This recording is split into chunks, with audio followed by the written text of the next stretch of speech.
repeat after me. I, Donald John Trump, do solemnly swear. I, Donald John Trump, do solemnly swear. That I will faithfully execute. That I will faithfully execute. The office of President of the United States. The office of President of the United States. We have been given a gift by God today to usher in a new dynasty. Now you get RFK Jr. Don't you want a president who's going to make America healthy again? You get Tulsi Gabbard. Putting our country in a continual state of war. You get Elon Musk and you get J.D. Vance. A hell of a way to start the next 4 years. The right-wing Avengers. We have an army of digital soldiers. Department of Defense under Donald Trump will achieve peace through strength. Shut down the FBI Hoover building on day one. The rescission of 78 Biden-era executive actions, executive orders, presidential memoranda, and others. The golden age of America has most definitely begun. Begin preparing the 30,000-person migrant facility at Guantanamo Bay. We are getting the dirtbags off these streets. There's one guy who can fix this shit, and it's Donald Trump. What's storm, Mr. President?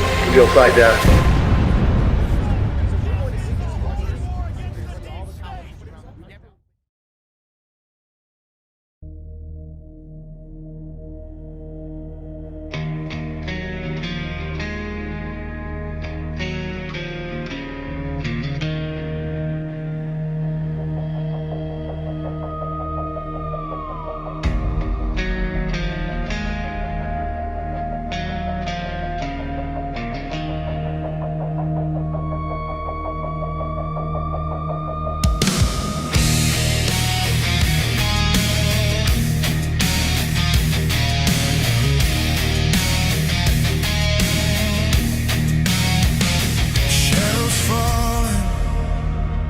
Thunder breaks, the ground is shaking from the weight.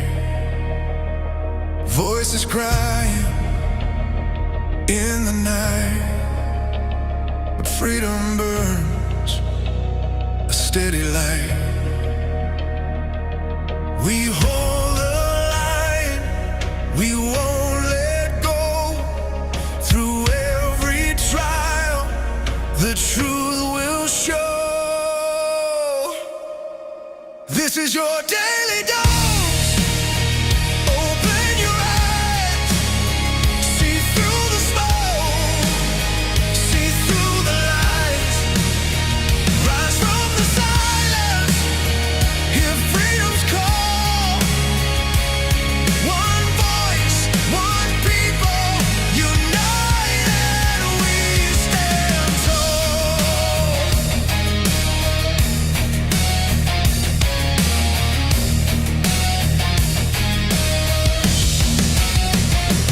Hearts awaken, chains undone. A new day breaks, the dawn has come. Through every battle, through the flame, our faith in God remains the same. The storm may rage, the night may fall, but hope will answer stronger than all. This is your daily dose. Courage and fire, lifting the weak, lifting us higher. Not by the sword, but the truth we recall. Where we go,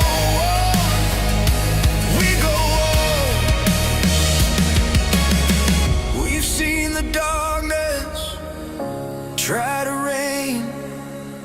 We felt the sorrow, we've known the pain. But every trial has forged the steel. In God we trust, His plan is real.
Good morning, good evening, good afternoon, wherever you are in the world. My name is Josh, and welcome to the Red Pill Project's Daily Dose, live with you Monday through Friday. I hope everybody is doing well out there. And you notice I don't say a time anymore.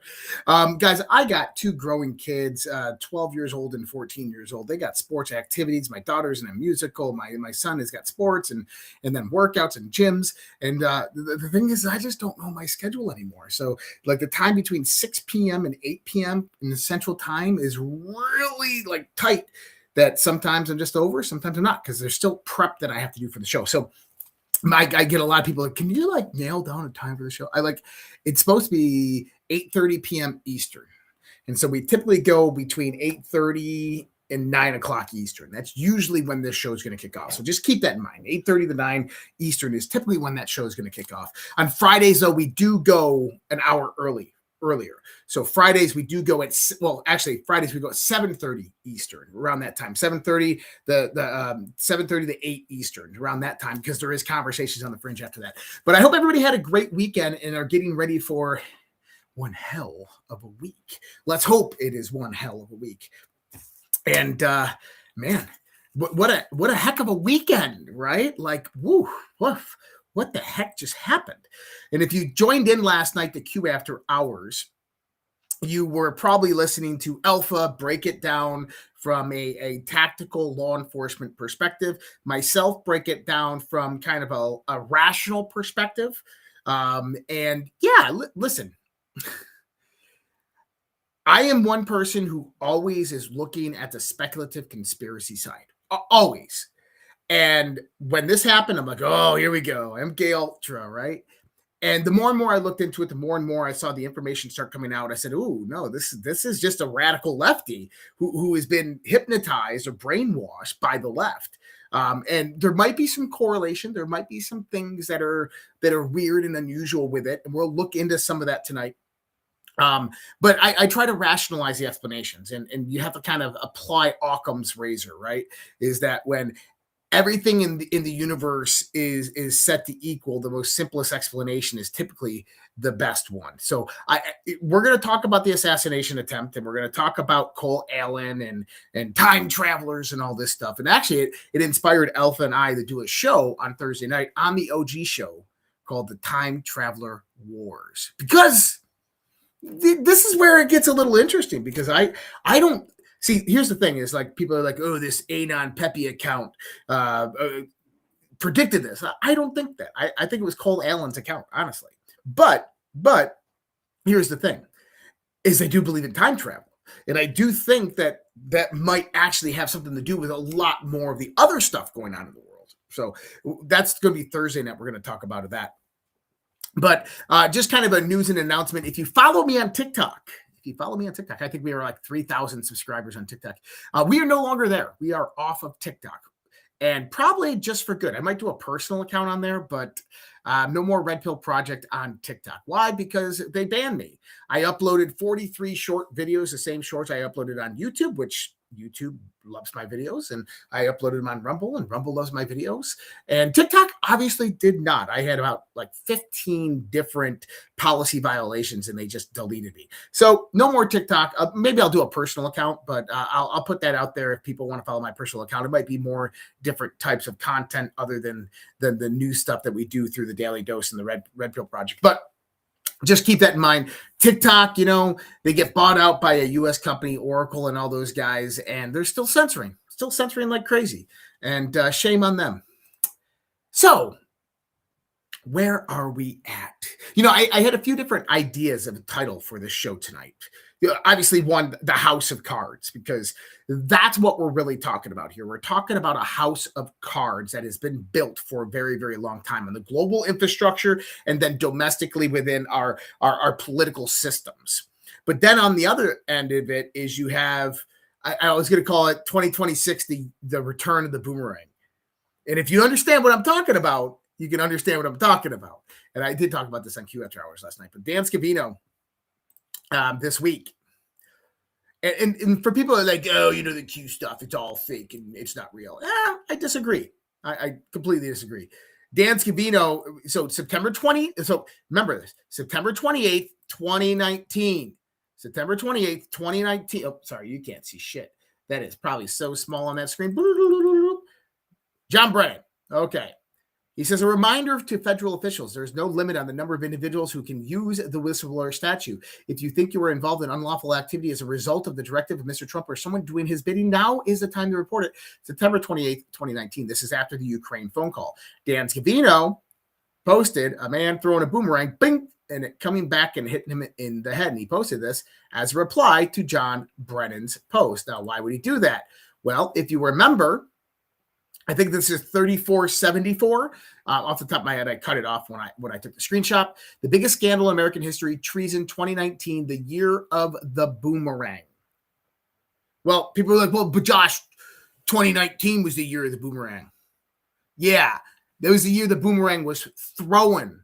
And Scavino just indicated that 2026 is the year the boomerang comes back. Oh, I love it. I love it. I love it. I love it. Uncle Mark, what's up, my friend?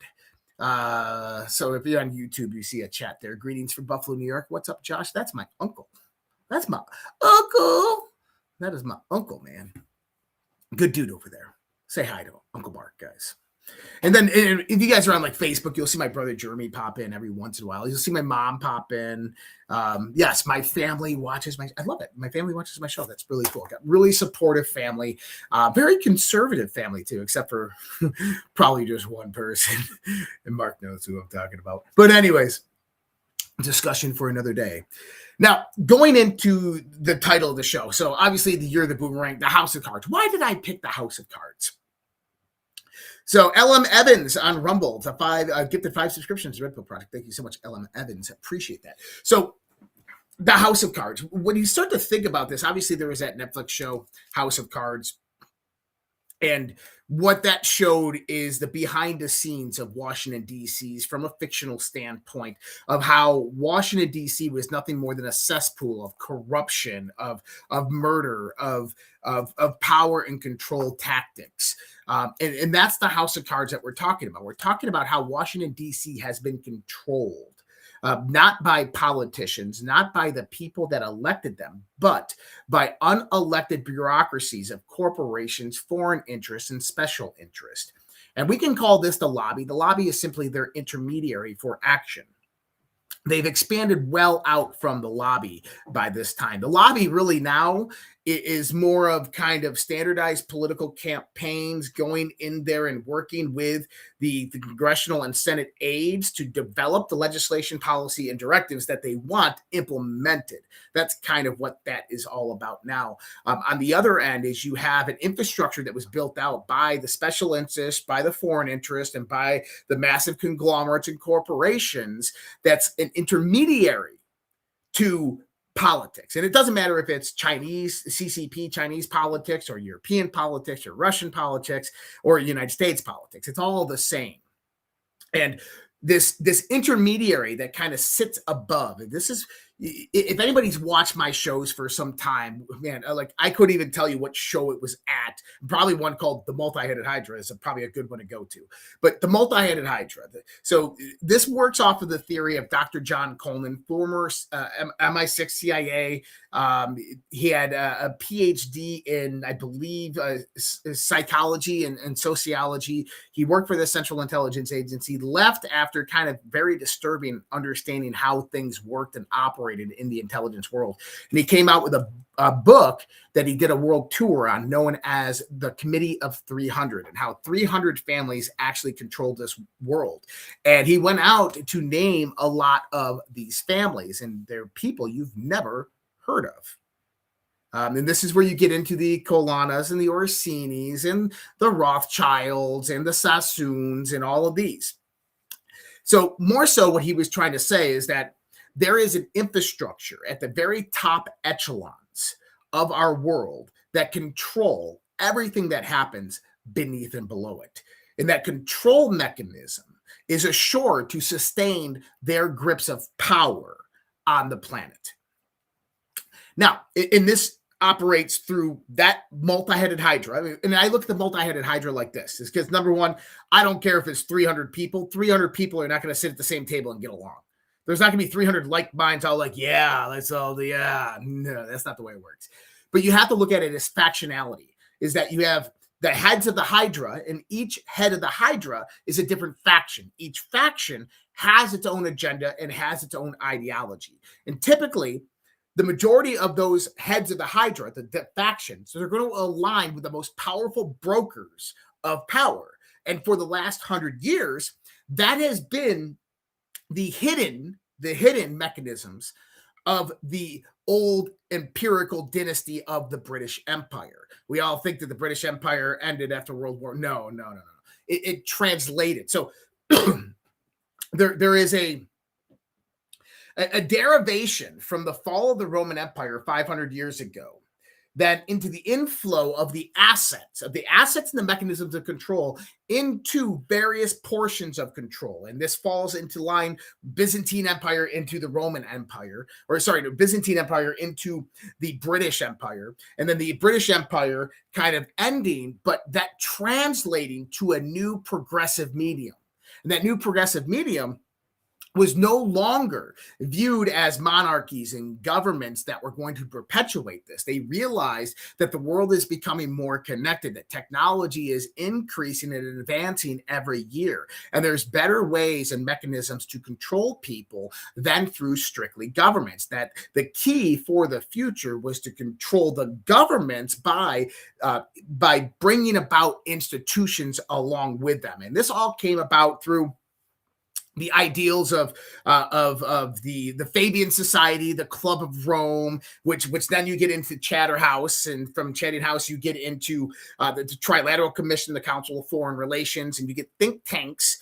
And then you get non-government organizations that begin to kind of support and substantiate what government is doing, but they sit above it. And what they're doing is they're critical thinkers that look at the world's problems, and they go in and they try to help navigate big government bureaucracies that are being changed out every 4 or 6 and 10 years towards where the world is heading.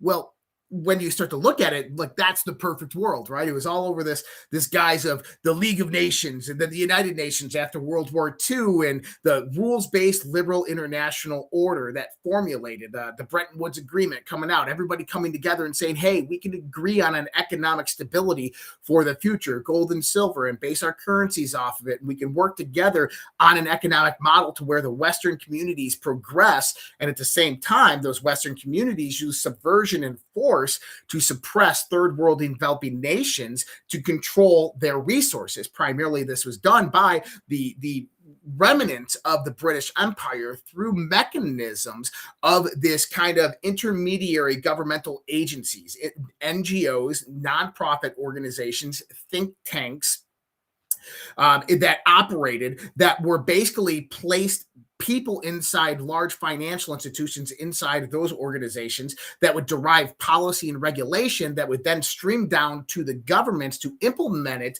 in the real world. And then you have the integration of this with intelligence agencies that are funded through black budgets. Well, if you have an intelligence agency that's operating a black budget program, well, guess what? They need a bank account to transact and move that money. Well, this is why you have offshore, the Isle of Man, and you have the Caribbean, and you have all these various different offshore bank accounts that are ran by who?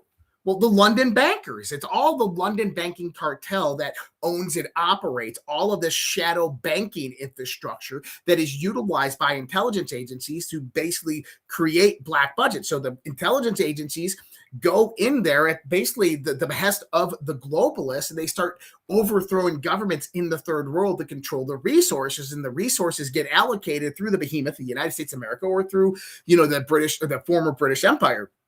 But who is controlling this? This is what we call the old guard. This is the former European aristocracy. This is the London bankers.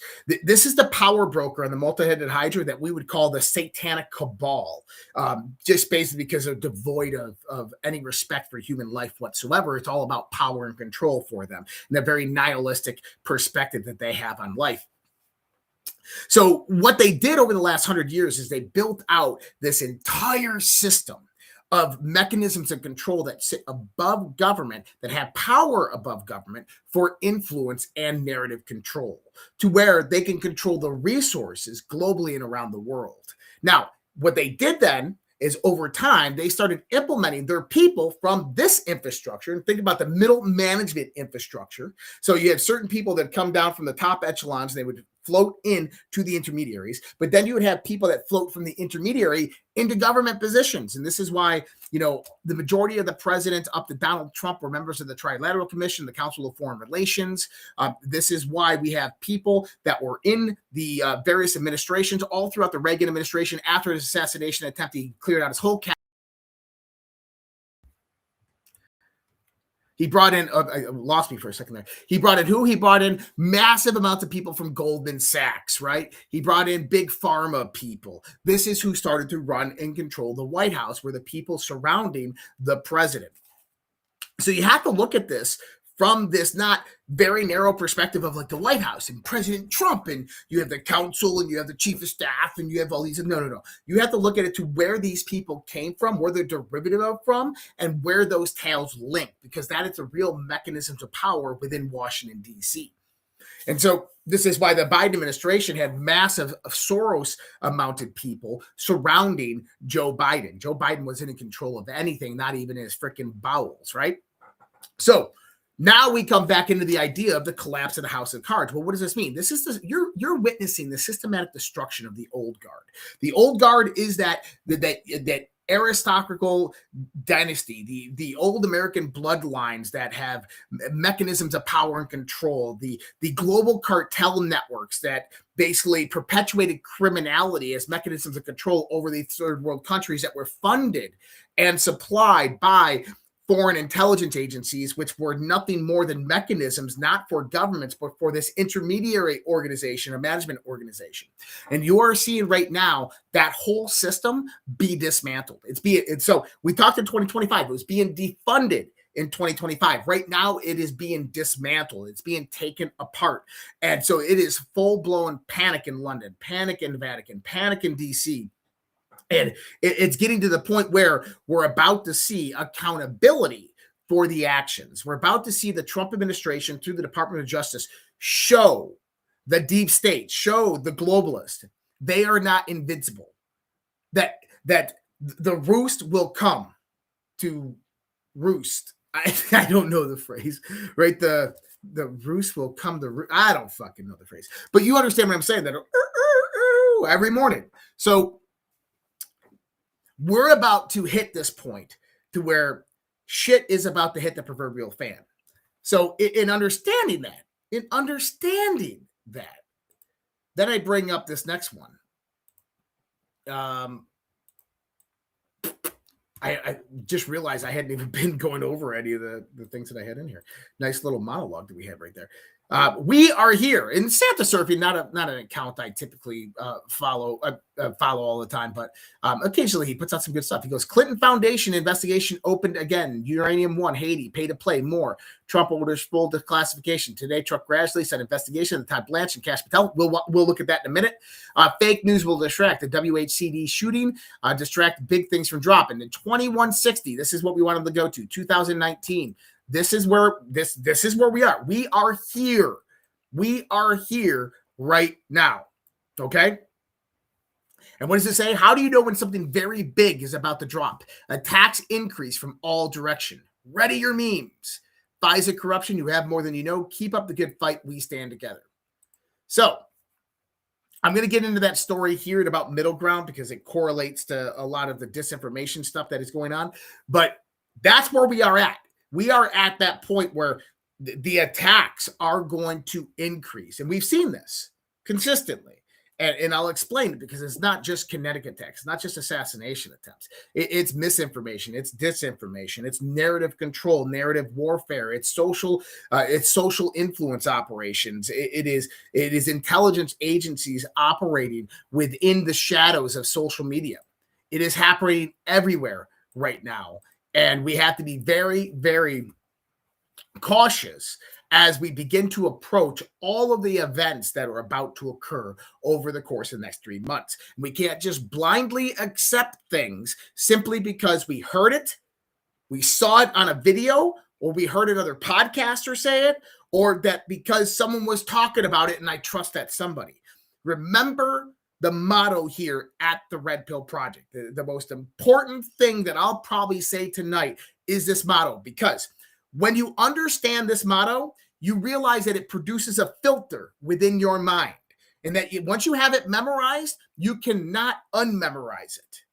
And it's this: never believe anything anybody says, no matter who they are or what authority they possess or profess, unless you can prove it through your own research, through your own investigation, through your own inquiry, and through your own volition. This is so critically important. What I mean by that, this is a great example. I was arguing with some people a few years back, and they said, "Oh no, Trump is still commander-in-chief. You need to go look at these documents." And I said, "No." And they said, "Well, yeah, no, you need to go look at these documents." So I went and looked at all the documents. I went through them all, and I'm like, "This is just nonsense." And I came back and I said, "Yeah, I looked through the documents, and no, that's wrong. Like, you don't know what you're talking about." And it went immediately to ad hominem. And I said, "Well, let me point it out." And it went immediately to ad hominem. And every time I approached to say why it's wrong, it was nothing more than attacks on me on ad hominem, which means that they intellectually could not defend themselves on the information that they were pointing me towards. So that's not research, investigation, and inquiry of yourself. That is simply regurgitation. That is an echo chamber throwing the information back out there, right? We all know that. So what I mean is that if you're going to go out there and you're going to read executive orders, you're going to read a list of documents and laws and the laws of war or any of these types of things, and Title 10 and Title 52 and all of this stuff, you're going to read that. Understand why those things exist. Understand what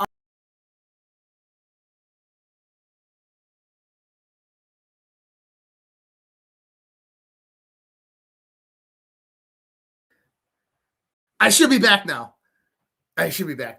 Man, we're over the target. Should be back now. Okay. But understand what these things are and what they mean. What was happening in the world when this law or this law was passed to bring this about? Why did this executive order come about? And what was the purpose behind it? What is the legal embodying authority behind these types of things? And that's what I'm saying is we have to research and investigate for ourselves the meaning of these things to be able to put them together to extrapolate various different theoretical models that we use to understand the world around us. Now, I think, and I'm not talking about devolution. No, I'm talking about someone else. Devolution, I very much agree with, except for the part that Trump was like literally in control. I don't believe in that part. But I absolutely love devolution. John did a great job on that. But I'm talking about someone else. I'm not going to mention his name. But when we go back into the idea of this information, what we have to begin to see is that information dictates perception. Perception dictates belief. And we can't simply blindly just accept information because somebody, there you go, John, again. Somebody said it. We can't simply accept it because they showed us the receipts and we didn't validate those receipts ourselves. That validating those receipts doesn't mean reading through it and saying, I see the same thing he's saying. That's not validation. That's not research. That's regurgitation. We have to go out there and we have to do the due diligence. We have to look through these things and we have to have a skeptical mind. We have to have this analytical filter within our mind that says, hey, I got three different perspectives. I can take the speculative conspiracy theory perspective. I can take the typical man who doesn't understand these things, and then I can take the congressional Washington, D.C. lawyer perspective. And I have to look at these things from all of these different angles to truly understand what is happening. And then you have to understand how these systems that we're talking about actually run and operate, right?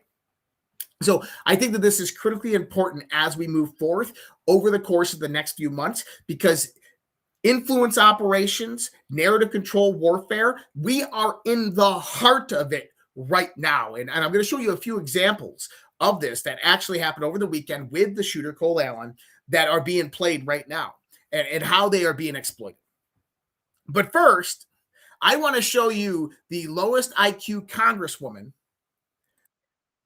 in our country. This comment right here should be grounds for removing her from Congress. I mean, she's a fucking moron. But listen to this. The last time the Alien Enemies Act was invoked, it was used to detain and deport German, Japanese, Italian immigrants during World War XI. Excuse me, what? World War what? What, Ilham Omar, what World War? War XI. Which one was that again? I'm sorry, I didn't hear that. World War XI. Oh, World War XI. Yeah, we never had a World War XI. You know, there's World War II that has Roman numerals of 1-1. Maybe that's what she's talking about there. Yeah, World War XI. That's showing you how controlled these people really are. She is reading, not even comprehending what she's saying. I mean, listen, you read a teleprompter, you read notes placed in front of you. Most likely you wrote those notes and you're putting those out there. Her, she didn't. She didn't review them. She didn't ask anything. She just went up on stage, had the notes that were pre-prepared for her, goes out there, reads them, and doesn't even understand that when she says World War I, she says 11 instead of 2. Absolutely fucking moronic. But luckily today, in a massive victory, the U.S. House passed legislation that deports migrants who commit fraud against the United States. Now, if you can understand this, I just showed you the lowest IQ congressperson in the United States of America, who just happens to be a green-carded migrant to our country, only citizen by migration.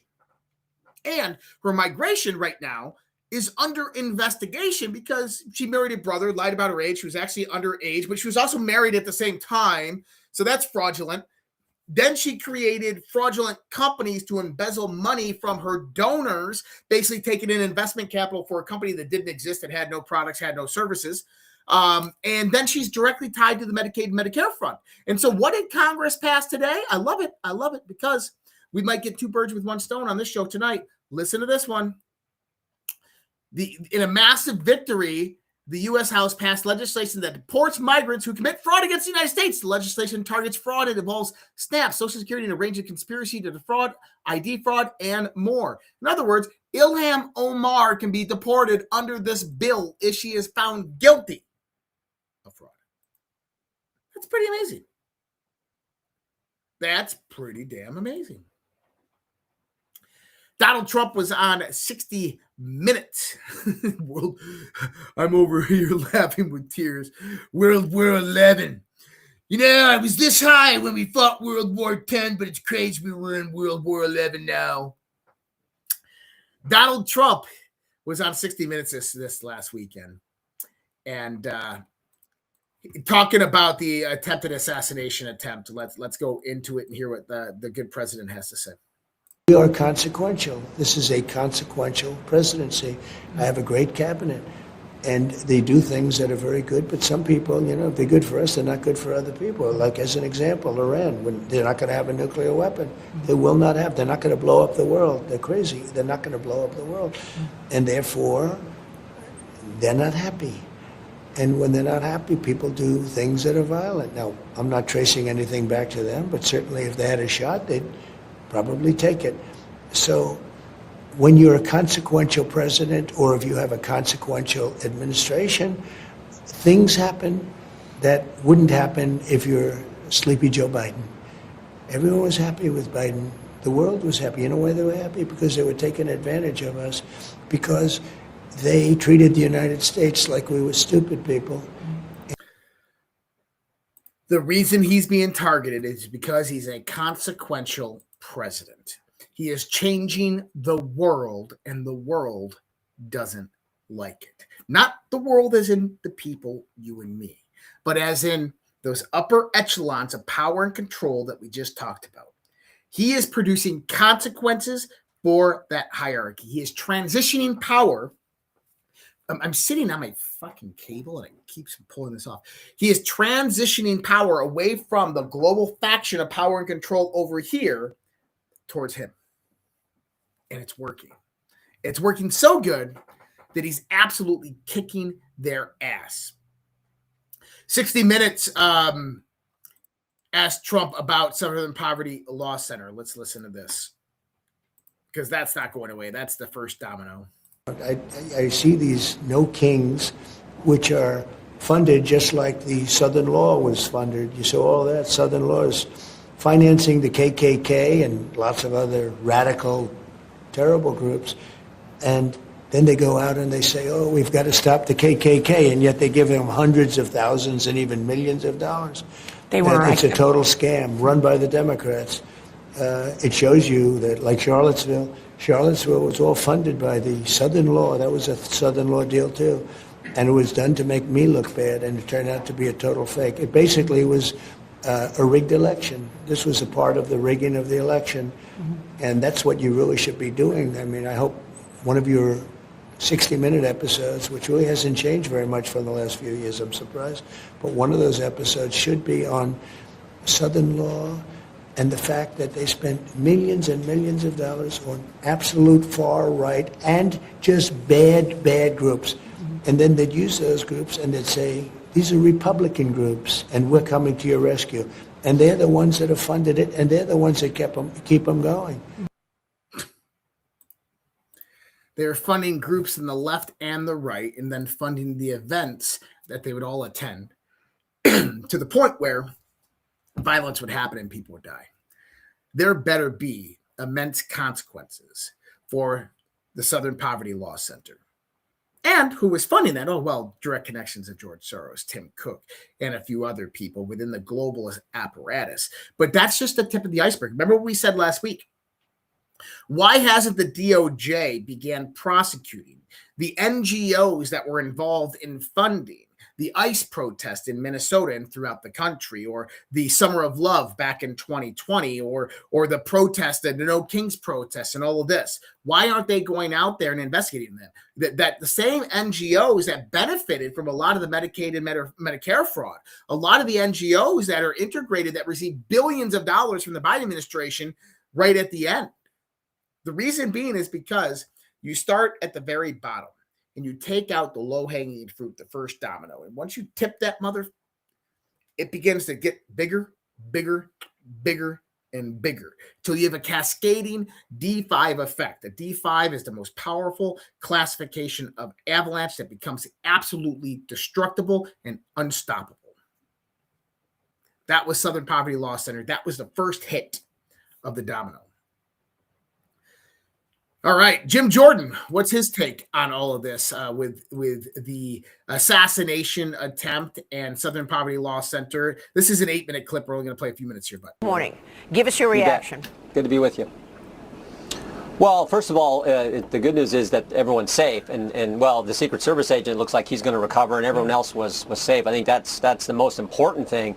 But I was struck by a couple things. One, the poise and the composure of our commander-in-chief, our president. I don't think that should be lost on anyone. How he handled this situation and the two previous ones is something very few human beings you would see handle it the way he did. I mean, just true, under pressure the way he handles it. Not to mention what President Trump has had to deal with for the last 10 years on all the attacks by the left and the weaponization of government. Very few human beings could go through all that, persevere through all that, and handle things the way he has. So I think that was front and center. And then Todd Blanche was just speaking there. I don't think this should be lost on anyone either.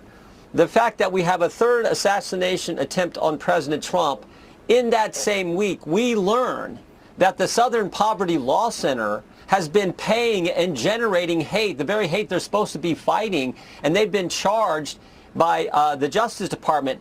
I don't think that's an accident that we learn about those two things this same week. This stuff has got to stop. But this he's spot on right. It's not a coincidence, and that goes back to what we pulled up earlier. How do you know when something very big is about to drop? Attacks increase from all directions. We are here. That is where we are at right now. Give you an idea. What did you have this last week? Play this clip right here. And I think that this is actually before everything that happened. Play this clip real quick.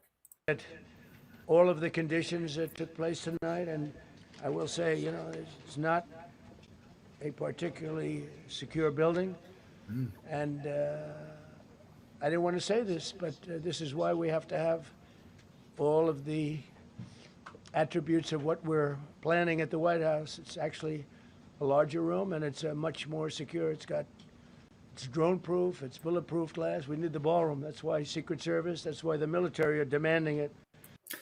Well, there's more to that. I think I played the wrong clip at the wrong time, but I want you to understand that the last week, so go back 2 weeks. Go back 2 weeks, because I think that this, I got to get this to flow all correctly, right? Hold on. So we're about to, we're not transitioning, but this is all going to coalesce together, but it's going to be like another 30-minute rant. So let me do this real quick, and then we're going to come back into this. And this is just for Rumble. Anybody out there, they can cancel your accounts, freeze your cards, decide what you're allowed to buy, say, or support. Big banks and financial institutions have total control, and they use it. That's why financial independence matters now more than ever. Introducing Rumble Wallet, a wallet built for real freedom. With Rumble Wallet, you control your money, not a bank, not a government, not a tech company, but buy digital assets like Tether, Tether Gold, and Bitcoin in one secure place. No permission, no middleman, no cancel button. And when you want to support creators you actually believe in, you can use Rumble Wallet app to directly tip content creators securely, instantly, without interference. This isn't a credit line you can shut off at your wallet permanently. Yours to protect your future, yours to protect your family. When the system fails, when institutions turn on their own people, financial sovereignty is the difference between security and vulnerability. Rumble Wallet isn't about politics. It's about freedom, ownership, and protecting what's yours. So take control today. Download Rumble Wallet now and step away from the big banks for good. True ownership, true protection, true financial freedom. All right. Thanks for letting me do that, guys. Okay. So go back 2 weeks. Oh, and I wanted to give a shout out. Thank you, Chris out there. She just she sent over a gift, a donation gift through give.redpills.tv. So give.redpills.tv is one of the best ways to help support the Red Pill Project. It's a Give, Send, Go campaign. We have a monthly goal that we're trying to obtain, and Chris just donated to that. So thank you. And I think that link is also down here, give.redpills.tv. You'll see it scrolling by. Now, go back 2 weeks. Pam Bondi is fired. And you notice you haven't heard shit from Pam Bondi. You haven't even heard her name in the news circuits. Good. I'm glad. Whether Pam Bondi's a good guy, bad guy, I don't give a shit. She's fired. She's out of the way. Now, I'm not a big Todd Blanche fan. Have a big Todd Blanche fan. I think Todd Blanche helped to cover up the Epstein files. We know why. We'll talk about that in a little while. That has nothing to do with like, oh, Donald Trump's, compromised by it no. The truth in the matter is much deeper and darker of why they're covering it up. And it goes directly back to intelligence agencies compromised people within Washington, D.C. But Todd Blanche comes in, and him and John Solomon comes out and says he's going to hyper accelerate these investigations. Todd Blanche comes out and says over the next few weeks, everything is going to be accelerated in the sense of what we're going to do. We're going to bring about accountability. Now, Acting Attorney General Todd Blanche announced 3 federal charges against, obviously, the would-be assassin Cole Thomas Allen. So that was within hours of this happening. Now think about that. That's within hours of this happening. Now, what else do we have? We have Todd Blanche going out there and bringing in indictments on the Southern Poverty Law Center. He just brought in the new U.S. Attorney, Joe Judge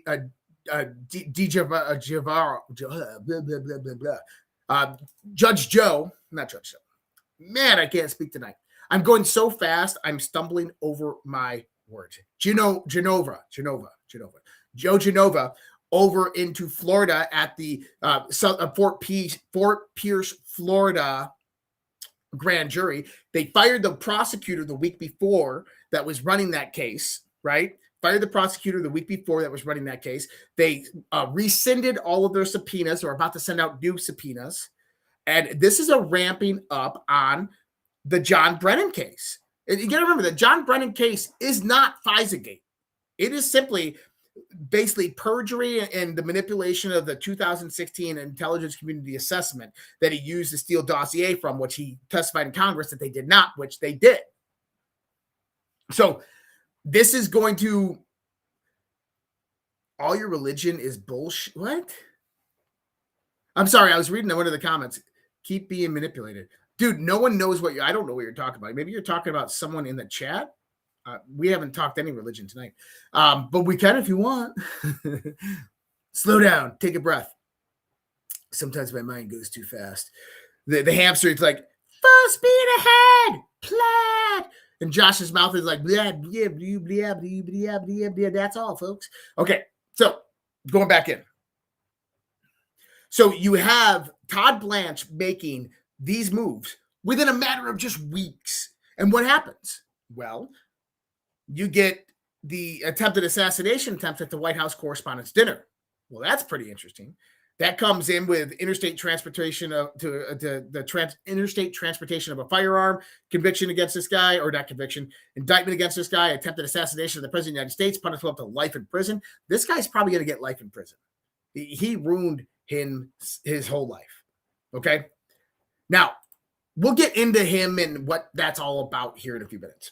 Now, federal investigators are looking into a possible connection between the arrested would-be assassin Cole Thomas Allen and Stacey Abrams' fight for fair fight action, as well as the radical Black Lives Matter. Yes. So there might be some connection to this shooter, Black Lives Matter and fair fight action. Remember, Stacey Abrams was a name that was mentioned last week through, I think it was Stephen Miller or it was a congressman, but they mentioned Stacey Abrams specifically, that if you're going to go after these NGOs, why aren't you going after Stacey Abrams, who received $3.1 billion in newly funded or newly founded NGO 3 months before the end of the Biden administration?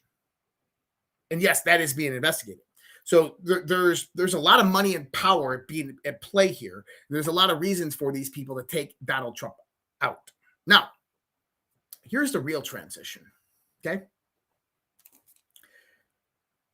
The White House Correspondents' Dinner shooter. There is an immense amount of information coming out. A lot of it fake, a lot of it not necessarily true, some of it truthful. You know, Jordan Maxwell, Jordan Sather. I think I can consider Jordan a friend. Jordan Sather put out this post today, and I 100% agree with what he's saying here. Listen to what he says. Genova, thank you. It's D Genova. That's what happens. The D Genova gets me, man. It just fucks my brain. Society used to be brainwashed to the point where no one would question anything, even if it was faked. Now the pendulum has swung to the other side. Everything is fake, even if something is real. If this critical thinking? Is this waking up? It would seem almost easier to wage psyops and push agendas, because it's if everyone's knee-jerk reaction is fake, they could fabricate real events knowing no one would believe it to be real regardless. We won't believe something is faked. Great. We won't believe something is real. Even better. Jumping to a conclusion about an event being real or fake is a great way to become manipulated in a particular direction. 100%. Called constructive narrative. Mind must be open to all plausibilities. Should be possibilities. Not just the official narratives being wrong, the ones that suggest that the conspiracy-seeking online group think is wrong too. Maybe an official narrative is true. What then? He's spot on with this post. And I'm going to give you an idea here. This last weekend, people started searching the shooter's name. There's a lot of correlations that started to come up.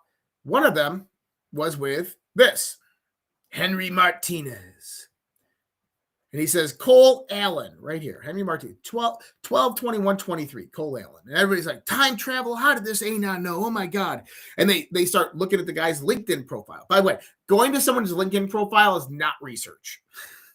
I saw someone on X, they were complaining that Alex Jones stole their video. He's like, Alex Jones stole my research. Dude, it's not research. Your research is not visiting their LinkedIn profile and learning something about them. But they worked at the Jet Propulsion Laboratory as an intern in 2014 while at Caltech. Just so happens that JPL lab also had a scientist there by the name of Henry Martinez, who's published multiple different papers. Now, there's no correlation between Cole Allen and Henry Martinez, other than that weird coincidence that he interned there at the same time that Henry Martinez worked there. So when we come into this post, you got to wonder, well, what is this? Is this time travel? Is this just a very psychic anon, or is there something else going on here? Well, I broke this down. Everyone's jumping into the time travel or some type of coordinated ring or mystical weirdness in the Henry Martinez account. There's a far more grounded explanation. What if it wasn't prediction, but pre-positioning? Pepe profile. It speaks directly to the Anon culture and community. Wayback Machine imagery creates the illusion of time distortion. Cryptic setup guaranteed to trigger digging and virality. Now add this. The alleged shooter, Cole Allen, reportedly interned at NASA's JPL, was in the same environment as a Henry Martinez tied to JPL research, had documented multi-year preparation for law enforcement. He was buying these guns over a 5-year time frame, which means that this was preempted, that he was premeditated. He planned this out over a long time. Not necessarily which event, but that his intentionality was planned out over a long time. So here's the theory. Cole Allen creates a burner account using the name of someone he knew of or researched at the NASA JPL lab, Henry Martinez. He posts one thing on the account, his own name. He puts a Pepe meme on there, right? Then the account goes silent, no noise, no pattern. Years later, the event actually happens. The internet finds the account, and suddenly it looks like prophecy. The Anons pick up on the clue and begin digging into his manifesto, now reaches millions. Why? Anons see this, are like, oh my God, this is a conspiracy. We begin looking at it. We begin digging into it. And now his thoughts and reasoning, his actions, you got to remember, Cole Allen went into this not expecting to come out alive. He was expecting not to come out alive, which means that he was trying to martyr himself. And he wanted his manifesto known to the world. He wanted his explanation for what he was doing known to the world. What better way to do that than target Anons with psychological warfare 5 years ago with a posting of his own name? This was narrative engineering, people. If you wanted to guarantee people would dig into your identity, spread your name, attach mystery to your actions, this is exactly how you do it. Not saying this is confirmed, but it's more plausible than time travel. Time travel is more fun. Now, I want to show you kind of how all of this is being manipulated out here, okay? This is 0 Hour. I don't know 0 Hour. I'm not in contact with 0 Hour. I don't even think 0 Hour follows me. Does not. I think I follow him. But I think that this account is attached with some type of intelligence. That's just my thought. But he posts this. Now, he's got a very big account. He posts this today. He says, breaking, the man who stopped the shooter at the D.C. White House Correspondents' Dinner was a cook named Casey Ryback. Casey was cooking meals when he heard the commotion and tackled the gunman and saved everyone. Okay, right? So he posts this with a picture of the cook, Casey Ryback. And I said, reading the comments here makes me consider my faith in humanity. You get Michelle Maxwell, incredible that it was him and not Secret Service. And I responded to her. I said, hey, it's a joke. And then you have other people. No wonder he hasn't heard the details. Secret Service needs an overhaul. And you go through all these comments, and it's very much the same stuff, right? That people are out there like, well, hey, Secret Service needs to up their game. 0 Hour is trying to prove a point with this. And this is my point with it, is this is a prime example of social influence that propagates disinformation. 0 Hour 1 is teaching everyone a valuable lesson here, I hope. Now, from anybody who doesn't know, Casey Ryback is Steven Seagal's character from the movie Under Siege. He was a U.S. Navy chief who punched his superior and got put on cook duty. and he saved the entire world. But that's the thing.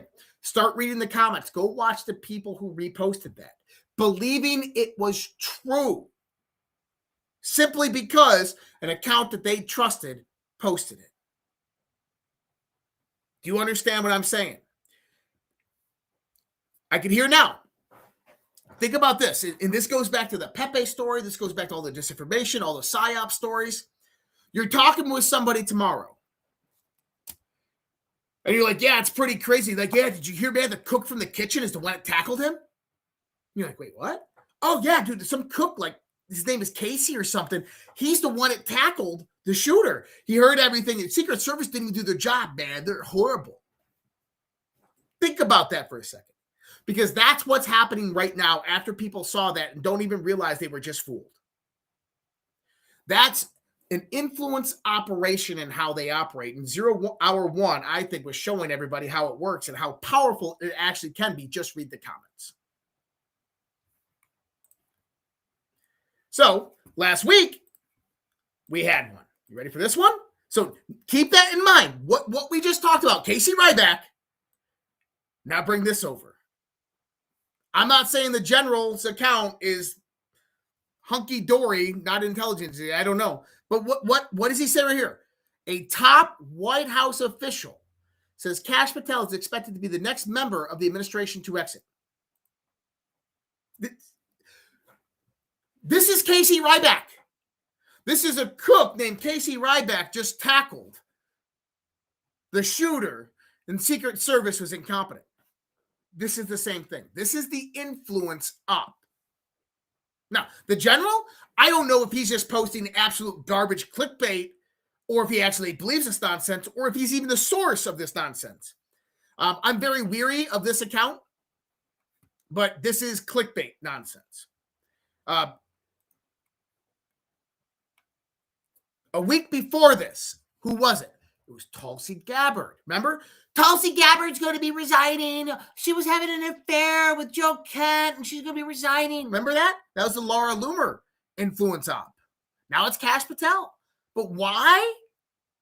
They just indicted Southern Poverty Law Center. They're about to indict John Brennan, James Comey. They're about to go after the deep state. They just reopened the investigation into the Hillary Clinton Foundation, which opens up a lineage of massive scandals, including Uranium One and Benghazi. We are at that tip of the iceberg of information right now. It is happening, people. Man, I'm parched. Hold on. I gotta get some water here, people. I gotta drink some water out of my mason jug. Hopefully no one poisoned me. I'm joking. Oh man, we had some Rumble rants. Maria Teresa 1776 for all that you do. $50 Rumble rant. Thank you so much, Maria Teresa. And DD 2902. You are brilliant. Thank you for all your work you do for us. God bless you and your family, Josh. Sending love and light from New Jersey. Oh, thank you so much, DD. And I'm sorry, but I almost read that name D's Nuts. But I'm sorry, I almost did. But this is comical nature of what we do here. All right. So when we start to look at oh, there it is right there. FQIL hat 17. Tinfoil hat. Yeah, tinfoil hat 17. Love it. Timing is everything. Timing is everything, people. That's what we're talking about here. And you remember, you go back to last year, everybody's like, oh, we need accountability. I was like, oh, we got this. You're going to see accountability come in and around the time of the midterms. Donald Trump's plan to win the midterms is to show the world, declassify for the world, how evil, corrupt, and how they utilize the U.S. governmental system to target him, to try to take him down, and how they usurped and undermined the Constitution of the United States. He is going to use the timing to take them down between now and midterms. Why? Because that's how you win the midterms. Flying Storm, $20 Rumble Rat Treasury funneling money to SPLC. Ooh, I didn't see that one. I'm going to have to look in that one. But, so buckle up. Shit is about to get bumpy. And don't worry, don't go anywhere. We are just getting started here. I think I still got half the show left. Quick transition. Let me do this real quick. I want to pop this in there. And I'm not like, we're not running like those big ads and stuff like that. We got small little sponsors, but I'm actually going to sponsor myself right here. I'm going to talk about myself. I'm going to talk about redpills.tv. If you don't know what redpills.tv is, that's my website. And I'm very proud of that website, redpills.tv. That is right here. And you guys can visit redpills.tv right here. But a few different things that are coming up. Number one, there's this workshop that's coming up on modern occultism. And it really should be called Demystifying the Occult. So if you're out there and you're like, oh my God, that's evil, Josh, you got the triangle and all this stuff, you definitely need to get into this workshop. Okay? If you look at this stuff and you immediately see evil and darkness and all that, then you definitely need to be here for this workshop, because I'm going to demystify it. I'm going to pull the veil away from the indoctrination that this stuff is all evil and all this. Let's just say that this has nothing to do, that there is evil that has hijacked this stuff. That's more so the last 200 years. But we're going to go over this in a workshop Saturday, May 2nd, this Saturday.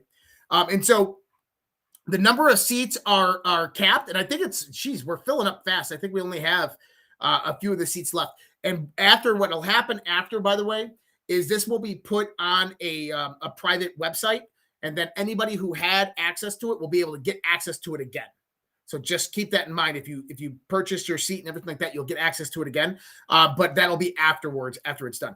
But we're going to be demystifying the occult. We're going to break it down. We're going to talk about all of the myths, and you get to ask your questions about all of this. I'm someone who's researched this stuff for 30 freaking years. I'm a Christian, and I understand this stuff very, very well. And I think that most people in the world do not. And so I want to help people understand this. So redpills.tv, if you want to learn that.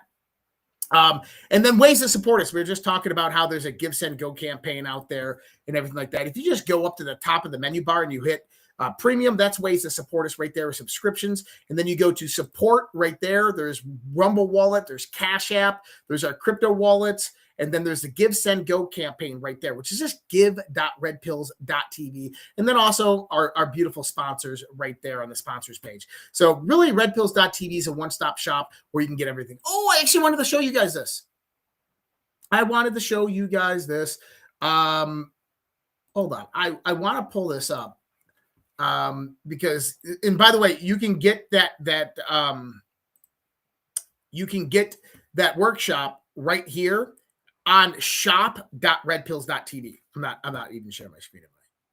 At shop.redpills.tv, you can actually get that, which is our merch store. And that's right there in the front. But look at this. Somebody said to me last night, Josh, you need to make that phrase that you said, you need to make that phrase a shirt. So we did. Not everything is a psyop. So the new shirt that just hit the Red Pill Project, not everything is a psyop. The back of the shirt reads, the audience knows. But if it is, the audience knows, follow the money. So awesome right there. They will be available next week for everybody. Okay, so that's all I wanted to do. Just promote myself a little bit. Redpills.tv, guys. Appreciate all the support. And a few more Rumble. Did we have more Rumble rants come in? I thought I saw a whole bunch of them come in. I'm not like, yeah, we had, we got here. We got boycott your U-Tune test, $1. Yeah, I see it, buddy. You fixed it. I did boycott U-Tune. I got you unmuted there. I told you I got your back. To my mods. Let's only mute the people that are spreading bullshit, okay? The Trump EPA has ended the Green New Scam. We've probably rescinded what has been referred to as a holy grail for the world is about to end climate change zealots, the 2009 Obama EPA endangerment finding, without apology or regret. $1.3 trillion in savings, $2,400 more affordable new vehicles, the end of the start and stop climate participation trophy, all while protecting our environment. I love it.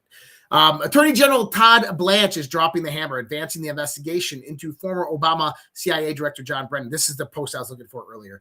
Greenlit an inquiry into the J6 liar Cassidy Hutchinson, huge. Planning to go after former FBI Director James Comey again. And by the way, greenlit the inquiry of the J6 liar Cassidy Hutchinson. The reason is because somebody was behind her doing what she did. Going after James Comey, subpoenaing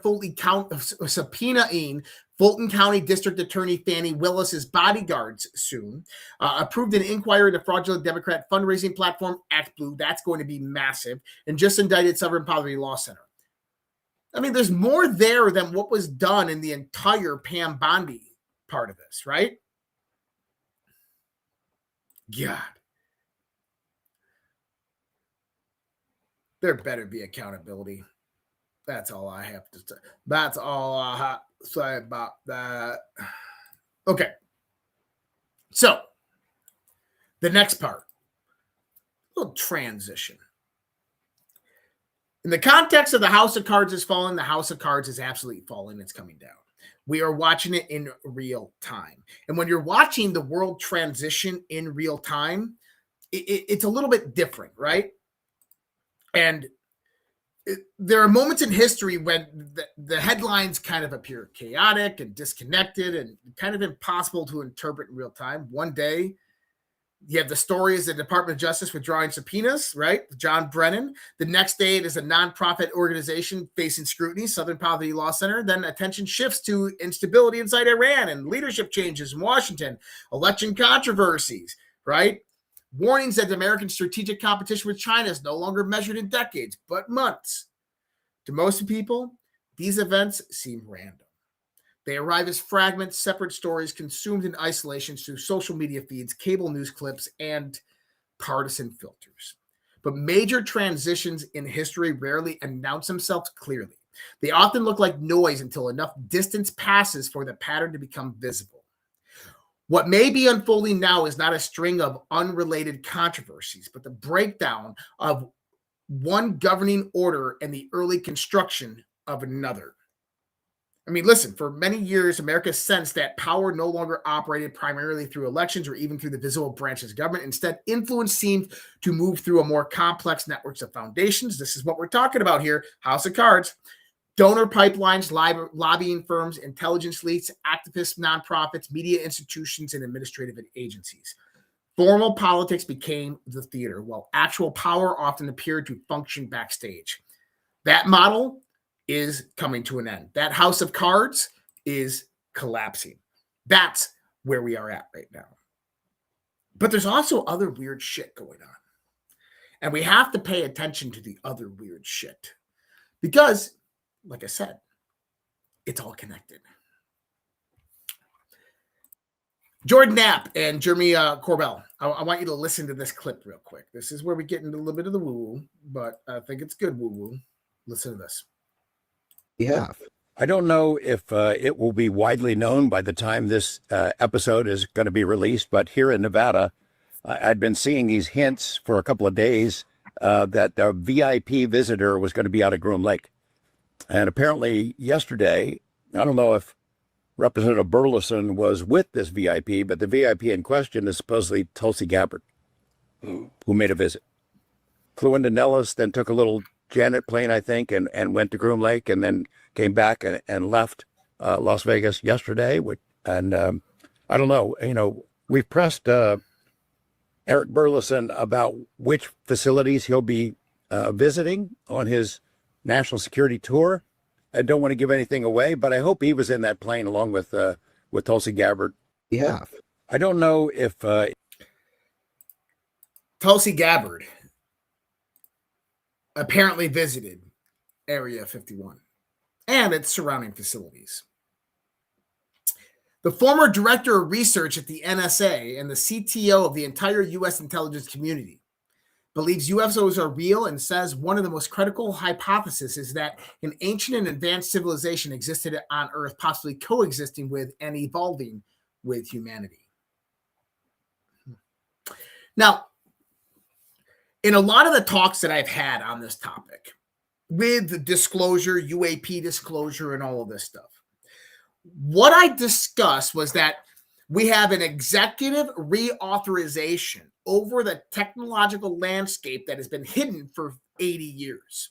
In other words, through Eisenhower, right? After Holloman, Eisenhower comes out, you get the War Powers Act, you get all these national security doctrines that begin to float out. And what they were meant to do is create compartmentalization within the government and then through the government into the military industrial complex. And Eisenhower, even though he warned of it, was also the one who's helped set it up.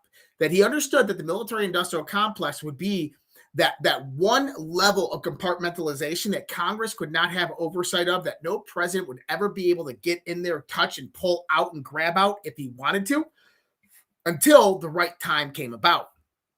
And I believe that Donald Trump now understands that the right time is now. And so what we're beginning to see is not necessarily UAP UFO disclosure. Instead, executive reauthorization over the authority of the technology. And this comes from various different laws, eminent domain clauses, and stuff like that the U.S. government can play directly on Lockheed, Boeing, Raytheon. And Boeing and Raytheon and Lockheed can say, oh, we ain't got nothing. And then Donald Trump just goes out there, initiates the Defense Production Act, and says, I'm now your CEO. What do you got? And he can go in there and he can make them go out there and produce whatever widgets he wants them to make. So there's an immense amount of power that Trump has over that whole military industrial complex, and he's going to force them to give this technology up.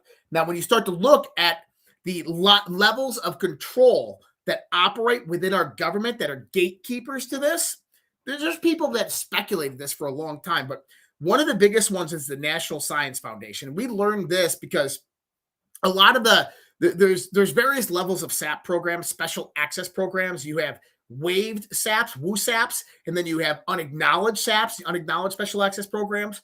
Then you have regular SAPs, you have CAP programs, all these different types of classified compartmentalized access programs, compartmentalized access programs, and CAP programs. But you have all different types of them. Now, typically with this type of stuff that you're going to hear about right now, the exotic technologies or stuff that we just don't know what the hell it is or how it works, these are either WooSAPs or USAPs that are in these projects. And what the SAP project really does is it redirects funding. And that redirection of funding has a certain classification marker attached to it, SAP, that puts it into a compartmentalization to where congressional oversight is not there for public purview, right? That Congress has no need to know what the hell that money's being spent on, even though it's been reallocated. So one of the things that we learned is the National Science Foundation actually acts as an intermediary between a lot of these clandestine projects that operate within the military industrial complex within the military.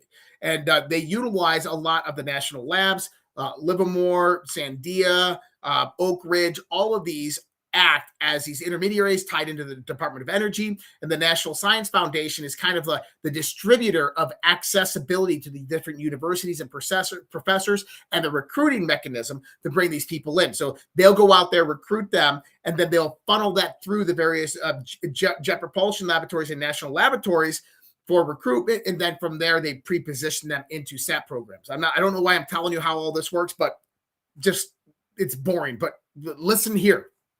Something important just happened Friday. Trump has moved to remove the National Science Foundation's oversight board. Trump reported purge of the National Science Foundation board may be far bigger than a routine personal shakeup. My thoughts? This has to do with the UFO UAP disclosure and DNI Tulsi Gabbard's visit to Area 51. We may be witnessing an executive reallocation of strategic technology, longhouse inside quasi-government structures tied to universities, labs, contractors, and legacy black budget ecosystems. The National Science Foundation sits at the crossroads of research funding, talent pipelines, advanced sciences, and emerging tech. With the recent visit to Area 51, Gabbard, this raises a larger question.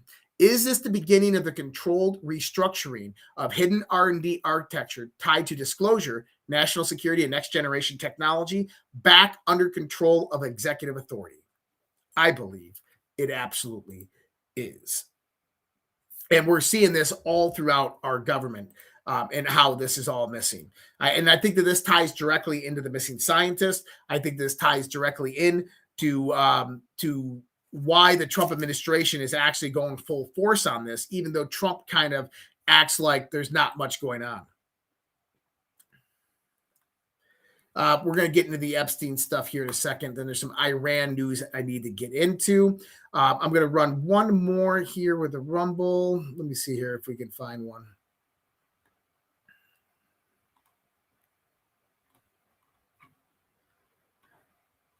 Yeah, we're going to do this one real quick.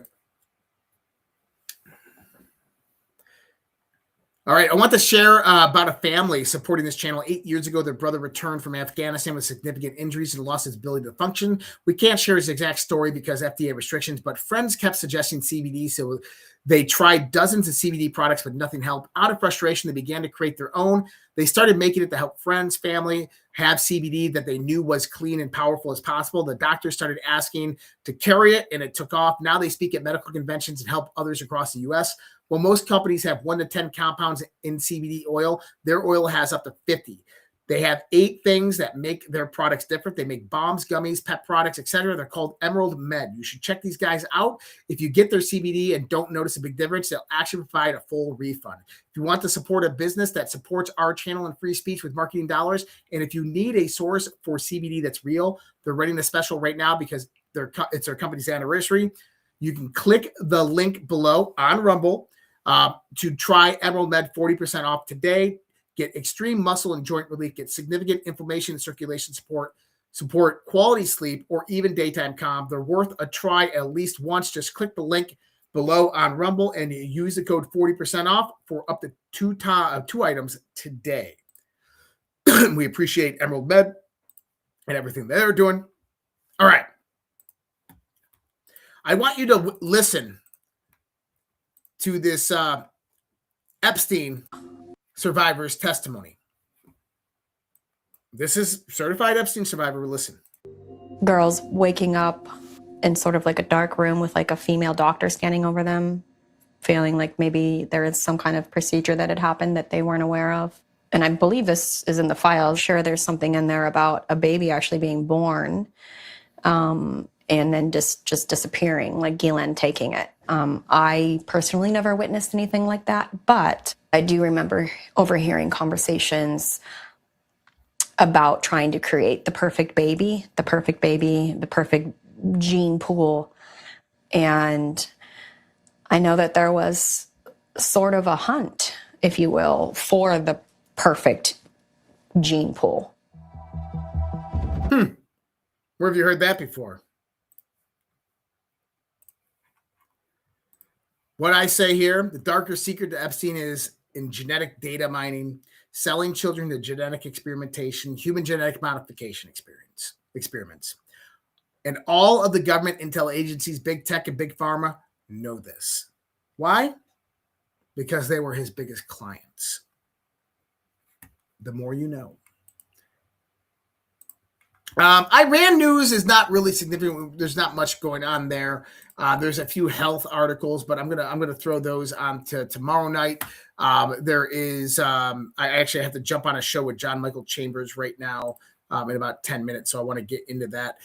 So what we're gonna do is we're gonna call it a night right here. I think we just went over a massive amount of information. I appreciate everybody watching out there, man. Jesus, we got 2,500 there, 1,000 over there, another 1,000 over there. You guys absolutely rock and roll. You know, I appreciate all the support and everything that you guys do to help support everything we do here at the Red Pill Project. Thank you so much. Redpills.tv is where to go. Make sure you're following and liking and commenting on the places that you're at especially YouTube and Rumble, especially since now we lost our TikTok. You got to help us grow a little bit, right?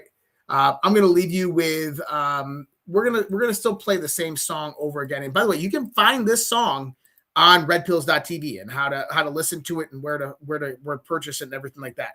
So much love, respect, guys. God bless. Take care. Have a great night. We're going to see you guys tomorrow. Blessings, guys. God bless. Take care.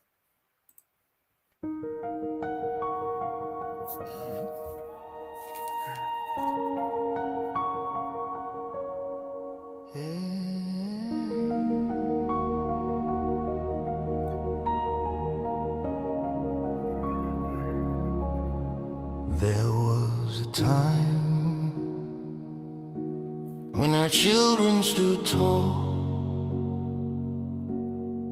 hand on their hearts, one voice for all. There was a time when honor had weight, when the flag was a symbol, not a debate. There was a time when our history was known, with pride in the rules that made us our own. There was a time, respect for the brave, for those who bled, for the lives they gave. Now the homeland burns a silent war. Truth is twisted, we can't ignore. Through the smoke, a voice still calls. We the people will not fall. There was a time, but the time isn't near. The great awakening is here. Dark to light, veil undone. Patriots rise, we are one. Land of the free, home of the brave. No more silence, no more slaves. Answer the call, take back the fight. Children of freedom, stand for the light.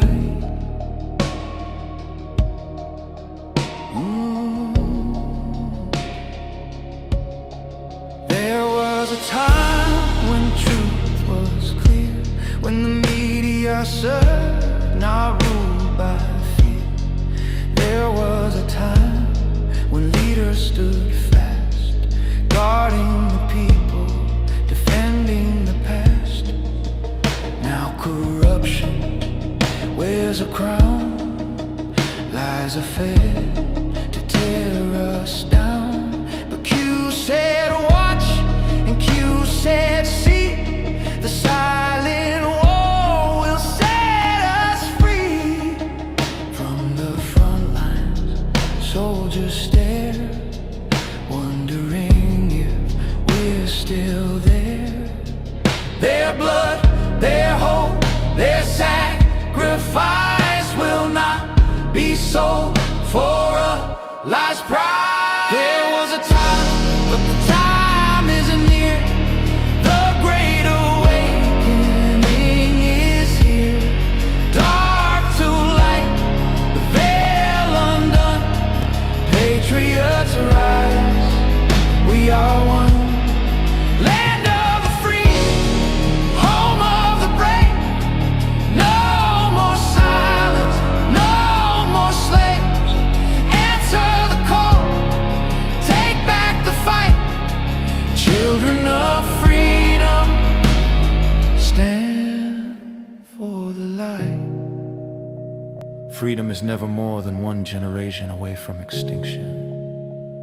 It must be fought for, protected, and handed on. Or we will spend our sunset years telling our children what it was once like in the United States where men were free. There was a time, the time is near. The great awakening is here. Dark to light, veil undone. Patriots rise, we are one. Land of the free, home of the brave. No more silence, no more slaves. Answer the call, take back the fight. Children of freedom, stand for the light. There was a time, there was a time. Now is the time. Do it, Q. I don't have to tell you things are bad. Everybody knows things are bad. The air is unfit to breathe, and our food is unfit to eat. I don't know what to do about the depression and the inflation. I want you to get mad.